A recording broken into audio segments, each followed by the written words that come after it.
नमस्कार, मैं सुनैना कश्यप और आप देख रहे हैं KH लाइव हिमाचल। हिमाचल प्रदेश में इस वक्त सुक्खू सरकार है और ये सरकार कई मायनों में इतिहास ही रच रही है। राज्यसभा चुनाव में दल बदल से लेकर सुक्खू सरकार पर संकट तक, प्रदेश की बिगड़ती अर्थव्यवस्था से लेकर आर्थिकी मजबूती पर जोर तक, सुबह किए गए फैसलों से शाम को यू टर्न लेने तक और विवादों में घिरने तक सीएम सुक्खू के फैसले, ये सब इतिहास में ही तो दर्ज होगा। आने वाले समय में इतिहास के पन्नों में सुक्खू सरकार का ये कार्यकाल स्वर्णिम अक्षरों में लिखा जाएगा। इन्हीं पन्नों में दर्ज होगी सीएम सुक्खू की शिपकिला स्टोरी।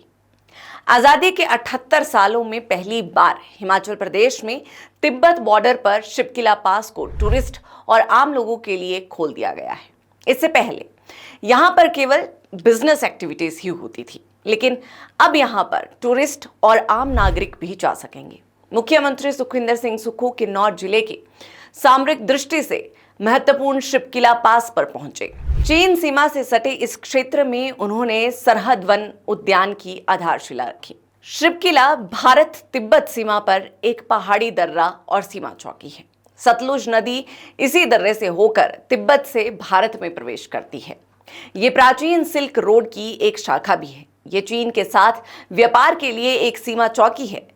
सिक्किम में स्थित नाथुला सीमा चौकी और भारत के उत्तराखंड राज्य में लिपू लेक सीमा चौकी के बाद शिपकिला दर्रा तिब्बती लोगों के साथ व्यापार के लिए तीसरी भारतीय सीमा चौकी है।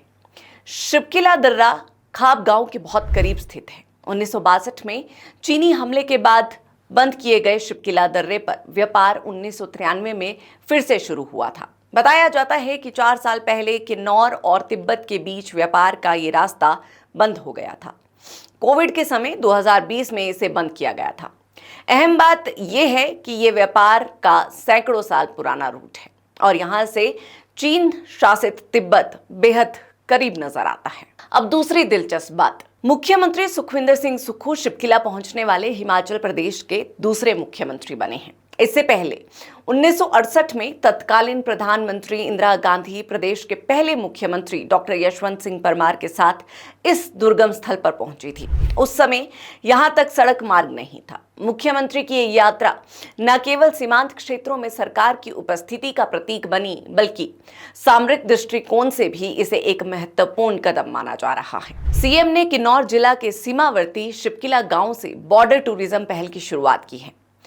इस शुरुआत से देश भर के पर्यटकों को किन्नौर और लाहौल स्पीति जिलों के भारत चीन अधिकृत तिब्बत सीमा से सटे सीमावर्ती क्षेत्रों की अद्भुत सुंदरता का अनुभव करने का अवसर मिलेगा। मुख्यमंत्री सुखविंदर सिंह सुक्खू का कहना है कि शिपकिला दर्रा खोलना तो बस शुरुआत है।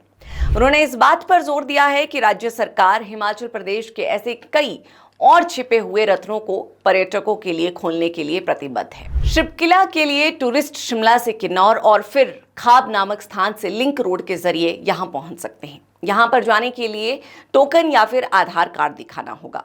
रात को यहां रुकने की परमिशन नहीं है। यहां जाने के लिए फिलहाल कोई फीस नहीं रखी गई है। ITBP की पोस्ट से आपको परमिशन लेनी पड़ेगी।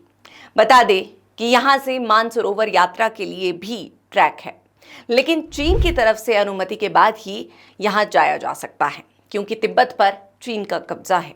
मुख्यमंत्री सुखविंदर सिंह सुक्खू ने कहा है कि कैलाश मानसरोवर यात्रा हिंदू, जैन और बौद्ध धर्म के अनुयायियों के लिए एक महत्वपूर्ण धार्मिक यात्रा है। हर साल हजारों तीर्थयात्री इस आध्यात्मिक विरासत का निर्वहन करते हुए कैलाश पर्वत की यात्रा करते हैं।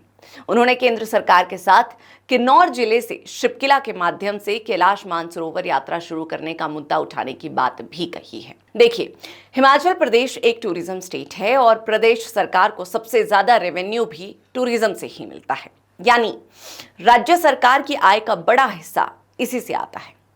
जाहिर है, इस वक्त हिमाचल प्रदेश कर्ज के पहाड़ पर खड़ा है। प्रदेश सरकार पर इस वक्त 1 लाख करोड़ के आसपास का कर्ज है। ऐसे में सरकार को अगर कर्ज मुक्त होना है तो प्रदेश की आर्थिकी को मजबूत करना होगा और टूरिज्म के लिए भी एक ठोस नीति बनानी होगी। ऐसे में पर्यटन को नई दिशा देना आर्थिक मजबूती की कुंजी बन सकता है। निसंदेह ये कहा जा सकता है कि सरकार के इस प्रयास से टूरिज्म को गति मिल सकती है। लेकिन एक मिनट, अब जरा इन तस्वीरों पर भी गौर करें।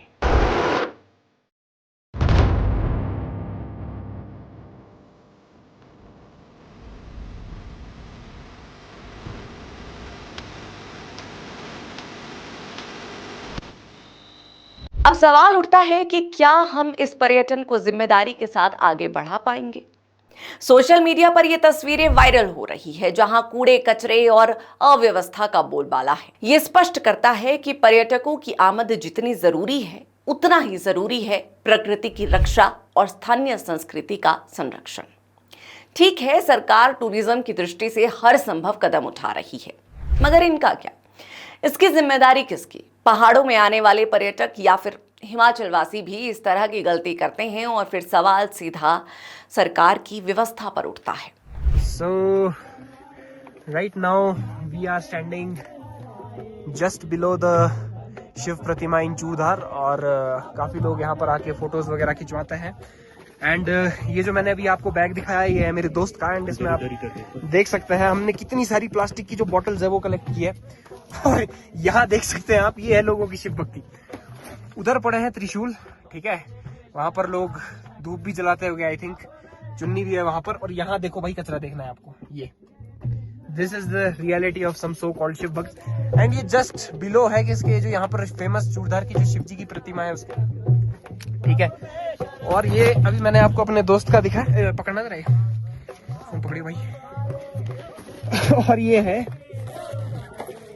जो मैंने कलेक्ट किया है। और ये ऐसा नहीं है कि हम बहुत ज्यादा दूर से कलेक्ट करके लेके आए हैं, इधर से ही कलेक्ट करके आए हैं।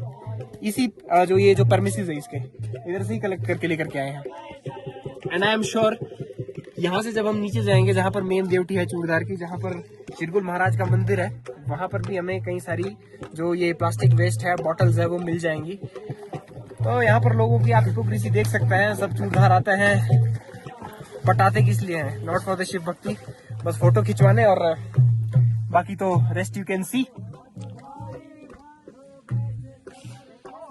स्पष्ट कहें तो सरकार को हिमाचल की खूबसूरती बनाए रखने के लिए भी ठोस कदम उठाने होंगे, वरना जिस टूरिज्म के लिए आज ये प्रयास किए जा रहे हैं वही टूरिज्म कल के लिए हिमाचल की सबसे बड़ी चुनौती न बन जाए।